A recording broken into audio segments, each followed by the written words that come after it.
For the past half hour, he had been watching his stunning wife make her way through the ballroom, ensuring that by midnight, when the ball dropped, she would be as far away from her husband as possible. Surrounded by wealthy, self-satisfied peers, she would be passed around like a platter of hors d'oeuvres, kissed and caressed by every executive from his workplace, and with particular fondness by his wealthy, from birth imbecile boss. He knew this because the company's New Year's party had played out exactly like this for the past 2 years. The first year, he accepted it, blaming everything on the excessive amount of champagne. But last year the trumpets had sounded too loudly, and he had begun making preparations. Feeling a tug on his coat, he turned to face Deidre, Josephine's best friend and accomplice. "Happy New Year, Mike," she exclaimed, stretching up to pull his head down for the obligatory annual pity kiss. He barely brushed his lips against hers before pulling back and looking into her hazel eyes. Deidre was another socialite, a trust fund child like his wife, but from an even wealthier family than Josephine. He expected to see the usual sly smirk she often gave him, a smirk that implied she knew something he didn't because she was bold, money just like his wife and his boss. Instead, he saw two unfamiliar emotions on her face, pity and concern. "Mike, don't take it so seriously," she said. "She's just exchanging kisses. It's an old New Year's tradition. She'll be back in a little while, no worse for wear. And she'll show you once again how much she loves you." He gave her a skeptical look. Deidre tried to reassure him. "She really does love you, you know. It's just that she's very sociable, lively, and impulsive. Whereas you're intellectual and reserved. Sometimes she needs a chance to be around others who are more like her. But the time she spends with them only strengthens her love for you." "Oh really, Deidre? Is that why she spent the entire Christmas party at her company under the mistletoe with her colleagues?" "We go to her Christmas party, and she spends the night dancing and kissing her firm's executives. And here, at my company's New Year's ball, she's spending the whole night dancing and kissing. No, let's call it what it is, licking my company's executives. So by kissing everyone at the party except me, she's somehow starting to appreciate me more? Fascinating concept. Tell me, is kissing George the imbecile a dozen times another New Year's tradition? Or is that just her way of showing how much she loves me, knowing how deeply I despise that man?" To Deidre's credit, she had enough composure to look embarrassed. She couldn't hold my gaze, so she turned away and tried again. "Mike, I can see you're upset, but you have to understand really." "Deidre, I think I do understand. For the first time in 5 years of marriage, I think I actually do understand." I turned my back to her, went back to our table, pulled out the briefcase I had placed underneath it, and retrieved a fairly large, brightly wrapped package. Still facing away from her, I removed the ring from my finger and tied it to the center of the bow she would have to untie to open the package. Turning back to Deidre, I held out the package. "I'm leaving now. Please give this to your friend when, or if, she manages to free herself from the grip of the men surrounding her. Pass along my congratulations on the new year, and let her know that I hope she gets everything she deserves in the coming year." I turned to leave, but Deidre grabbed my arm. "Don't go, Mike. I'll go get her. She's had too much champagne again. You need to take her home." "No, Deidre, there's no need. She's booked a room here at the hotel. She's been here all day, entertaining men while I was working. Of course, you already know that since you were here with her. She has her own car, clothes, and everything else she needs. I'm sure at least one of the gentlemen she's currently kissing will be more than happy to make her happy. Maybe all of them will. Don't look at me like that. You told me the same lies last year. I gave her this year to decide, and she's made her decision, and so have I. Goodbye, Deidre. I can't say I won't feel relieved to never see you again." As I walked out of the ballroom, I nodded to Helen, the HR director, with whom I had spent the first half of the day. While my boss and his friends were helping sort things out at the hotel, in reality, he was in a luxury suite paid for with the company credit card, having sex with my wife. Actually, I should say they were in the suite, having sex with my wife. And I have photos and videos to prove it. Helen has them too. And the chairman of the board will be receiving them within minutes after I left the ballroom. Helen and her husband headed toward the crowd of men surrounding Josephine. Deidre was pushing her way through the throng, many of whom persistently tried to kiss her, in honor of the grand tradition. Several men tried to approach Helen, but they seemed deterred by the stern glare of her husband, a former football linebacker. Helen made her way through the crowd to George Burke, the CEO, and his companion, reaching them just ahead of Deidre. She stopped her husband a few meters away, and watched the startled look on Deidre's face. Her sharp cry of Josephine's name caught Joe's attention, prompting her to break away from George's embrace. She frowned when she saw her friend's frightened expression, while Helen smirked. Deidre handed Josephine the elegantly wrapped gift and said something. Joe took the package, leaned in closer, and seemed to ask Deidre to repeat herself. "Mike left this for you," Deidre exclaimed. "He's gone, Joe. He saw you flirting and getting handsy all night, and when you started kissing all these men, he handed me this package and left." Joe smiled. "Oh, you know Mike. He has these little tantrums whenever I don't pay attention to him for a few minutes. I'll go home, apologize, make him feel like a fool, and everything will be fine. He loves me. See, even when he's angry he still leaves me a gift." "Let's see what it is, Joe." "I don't think it's a gift," Deidre began, but Joe was already untying the ribbon to open the package. When the ring fell to the ground she paused, frowned, and asked, "What is this?" George bent down, picked it up, held it out to her and smirked. "Isn't this your husband's wedding ring?" She stopped tearing the wrapping paper, looked at him in confusion, and took the ring. Then she glanced at Deidre, who muttered, "I tried to tell you." Joe began tearing off the wrapping paper from the package and found a white gift box inside. Relieved, she smiled, shook the box, and said, "It's heavy." Then she started cutting the tape on each side with her fingernail. When the tape on the third side tore, the contents of the box spilled out and scattered across the floor. She crouched down to pick up the glossy sheets that had fallen, and others crouched beside her, gathering those that had slid near them. Suddenly everyone froze. Joe's eyes widened and she screamed, "Oh!" Her cry caught the attention of those nearby, and even more people gathered around their circle. Deidre's eyes widened in disbelief as well. She looked up and saw the expression of horror on George's face. He picked up a glossy, colorful 20 by 30 centimeters photograph lying at his feet, held it against his expensive suit, and involuntarily shouted, "What the hell, Joe?" loudly enough for everyone nearby to hear. Everyone stared at the photograph scattered across the floor, and saw Joe engaging in sexual acts with people who were not her husband. There were numerous photos of Joe and George, as well as Joe with other executives from Mike's company, colleagues, and Joe's own bosses. While they didn't cover every position from the Kama Sutra, Mike had done a thorough job selecting photos that proved Josephine was open to all kinds of sex with men, women, or toys in any combination, and with any number of participants. Confronted with the photographic evidence of her sexual escapades, Joe fainted. She collapsed backward, and only George's quickly extended foot prevented her head from striking the tiled floor and likely suffering a concussion. Deidre dropped to her knees beside Joe, lifted her head, lightly slapped her face, and frantically shouted, Joe, are you okay? Joe, talk to me. Joe, are you all right?" While both women lay on the floor, others began picking up the photographs and examining them. One woman turned around and slapped her husband with all her strength as he stared down at a photo he was holding. "You cheating bastard. No wonder you don't have any energy left for me," she said. He stared at her in stunned silence until she swung her handbag and struck him directly in the right eye. Clutching his eye, he screamed in pain, then collapsed to the floor when she kicked him in the groin with her sharp-toed shoe. The woman knelt down and began methodically sorting through the photographs scattered across the floor. She paused, looked up, and announced, "Those of you married to the management of Taylor & Sons might want to pick up some of these photographs and take a closer look. There are photos of other husbands here too having sex with these adulteresses. If you'd like to save on divorce lawyer fees, call me, and I'll try to arrange a group rate." 9 other women dropped to their knees and started examining the photographs while the men began backing away. "There are flash drives here," to one of the women announced loudly. "No telling what's on them, you filthy bastard." A stunning blonde shouted at a well-dressed older man, "Remember our prop, you're bankrupt, you scumbag." "Baby, I'm sorry, it didn't mean anything," she continued.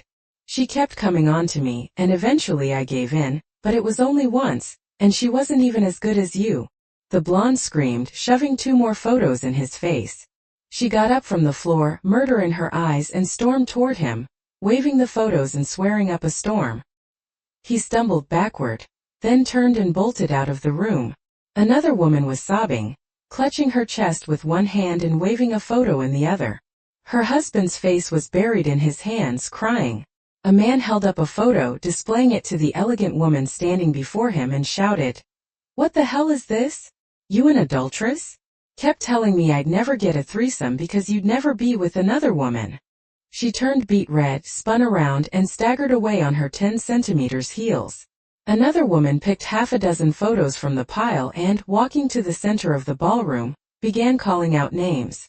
A confused woman stopped her, took a photo, stared at it, and with murder written all over her face, turned to her husband. He began backing away as she charged toward him, brandishing the photograph. This scene repeated itself 5 more times, and each time the accused men received a good smack to both their ears and their egos. Joe had already regained consciousness, and was watching the chaos around her with glazed eyes. A man in an expensive tuxedo knelt down beside her and asked, "Are you all right?" She looked at him curiously and nodded. He then asked, "Who are you? Can I help?" "I am Josephine Lord," she replied grimly. "But I don't think anyone can help me right now." "You're Josephine Reynolds Lord?" he asked incredulously. She nodded and asked, "Yes, I am." "And who are you?" The man handed her a stack of papers he had been carrying, took a photo of her with his phone, and loudly declared, "I am a court officer, and you've officially been served, Josephine Reynolds Lord." These documents, along with the attached photographs and video recordings, provide evidence of the adultery referenced in Michael Morris Lord's divorce filing. He turned to the large crowd. "Ladies and gentlemen, if you haven't had a chance to review the photographs, simply request a copy of the divorce documents, which are public records available online. They list the names of everyone Joe SL has had sex with over the past year, as well as where and when. For a nominal fee, I can provide a link to Joe's website, where her exploits since January 1st of last year are fully documented. If you'd like to review them to determine whether your husband or wife was involved in a 2-person, 3-person, 4-person, or even larger group sexual encounter with SL, you can contact me online. For a nominal fee, I'll provide the link to her site. For an additional fee, I can provide digital copies of the participants' activities. Such evidence may prove extremely useful in court. I look forward to your call." He gave a deep bow and walked away, leaving behind tears, fear, and panic. For this stunt, he would probably end up in hell, but he had been paid very, very well for it. Besides, this was New York, and his office was in New Jersey, where his family wielded considerable influence. Joe was still holding the divorce papers in her lap, leaning back into her friend's arms, her mouth agape in bewilderment. She looked at the faces gathered around her and saw hatred, pity, anger, and unease. The admiration, lust, and envy she had known throughout her privileged life were completely absent, and the magnitude of her loss and humiliation finally became clear. She clung to Deidre once again, burying her face in her friend's chest, sobbing inconsolably. George Taylor ordered his lackey to pick up those damn photographs and burn them. Looking directly at Helen, he commanded, "I want a reprimand letter from Mike Lord on my desk by Monday, and beneath it his termination papers." With a neutral expression, Helen replied, "I'm sorry, Mr. Taylor, but Mr. Lord resigned earlier today. He gave 2 weeks' notice, used his accrued leave, which you approved last week, collected all his belongings and materials, and left the building. I won't accept his resignation. I'll fire him after the reprimand. He'll never work in this business again." Once again she said, "I'm sorry, Mr. Taylor, but before leaving, he met with the chairman of the board and your father, who accepted his resignation. Mr. Lord already has another job with one of the firms he consulted for, with your written permission." Taylor's face was so red that onlookers feared he might have a stroke as he muttered loud curses aimed at his father and Mike Lord. Helen and her husband watched his outburst with delight, squeezing each other's hands in excitement while, of course, maintaining neutral expressions. Meanwhile, Mike Lord was driving out of New York in his new all-wheel drive Chevrolet, with a 6.2L turbo diesel engine customized beyond the standard package. He had specially ordered the SUV in the fall when the new models were released, and it had been delivered to him just yesterday. The GPS indicated that the drive to his new home in Austin, Texas, via his chosen route, would take 24 hours and 32 minutes. He knew, however, that it would actually take most of the week because a country boy from Idaho planned to soak up the culture of the rural states he would pass through. Once he reached Virginia, he intended to leave the main highways, drive along the back roads John Denver sang about, and visit the small towns Mary Chapin Carpenter celebrated in her songs. He planned to sample homemade jellies and jam sold in roadside stands and small local shops and to eat where the locals dined, far from highways, hurried crowds, and the frantic lifestyle he had grown to despise. Their checking and savings accounts had been divided, but not before he purchased his SUV. Since she had earned 10 times more than him throughout their marriage, the $888,000 vehicle hardly even made the score, but he was happy to use at least some of her money for the purchase. Under the terms he proposed, he would keep his investments and retirement accounts and she would keep hers. He was leaving her the penthouse and making no claim to her trust fund, provided she accepted his generous terms and signed the divorce papers within 10 days. The radio was tuned to the best traditional country station. Jo hated country music almost as much as she hated retro music, therefore, the next station would be classical. Now he was the master of his own life, not the clueless cuckold she had made him out to be. For at least 2 years, he had taken control of his life when the New Year's ball dropped last year, and had spent the entire year preparing. Perhaps Taylor and Sons would survive his departure, but he strongly doubted it. Working under George's inept leadership and stripped of the many design improvements and patents Mike had brought to the company over the past 5 years, he expected it to collapse within a year or two. He smiled at the thought, knowing that his work had accounted for more than half of the company's new sales and profits in the previous year, and that he had even better designs and innovations ready to launch as soon as his new company was up and running.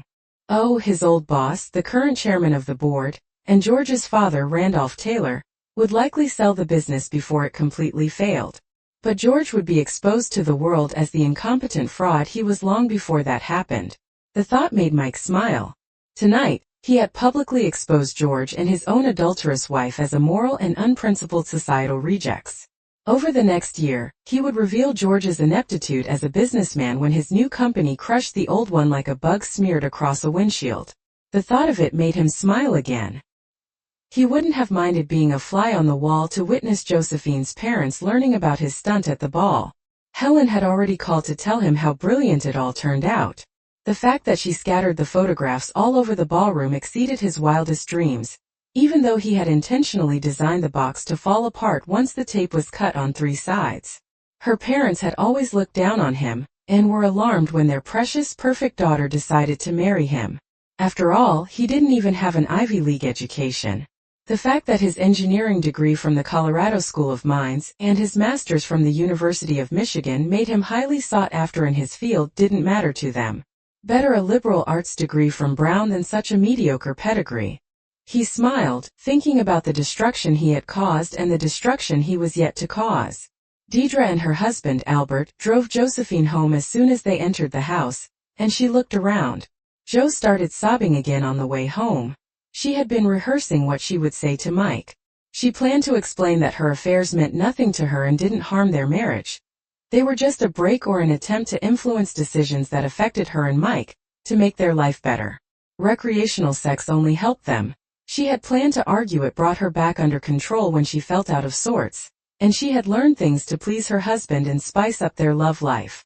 However, it sounded ridiculous even to her, and she knew Mike wouldn't buy it. The truth was, he had always been a firm believer in their marriage vows. Even talking about partner swapping or role-playing with others enraged him. So why did she think he'd fall for the nonsense she was about to pitch? Deep down she knew her marriage was already over. But stepping into their apartment and seeing that all his belongings were gone, she realized she had dug the hole she now found herself in. She sank to the floor, crying bitterly and cursing her own arrogance. She had no prepared explanation for her actions because she never believed she would be caught, and even if she were, she thought she could convince her sweet, naive husband to forgive her. For 3 years she had been successful, but tonight, he had burned her marriage and her reputation to the ground. The week passed quickly for Mike. He had cloned his SIM card before tossing the old one into the dirty city snow, allowing him to initiate contact if necessary, while ensuring no one could interrupt his journey through the Old South to his new home in Texas. The automated emails he had scheduled were sent out throughout the week, one by one. Spouses received personalized messages with attachments, and marriage after marriage went up in flames.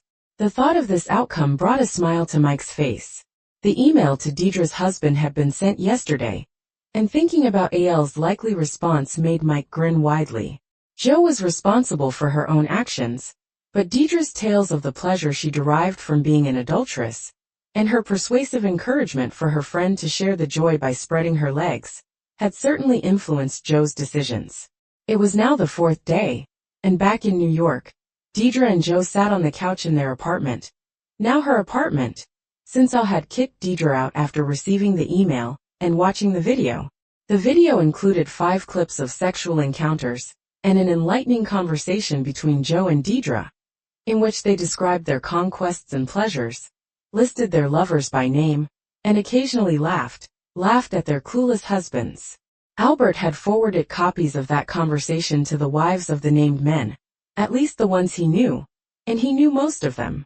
The fire was spreading, and Albert smiled as he watched it burn. George wasn't faring any better. His father had fired him and disinherited him.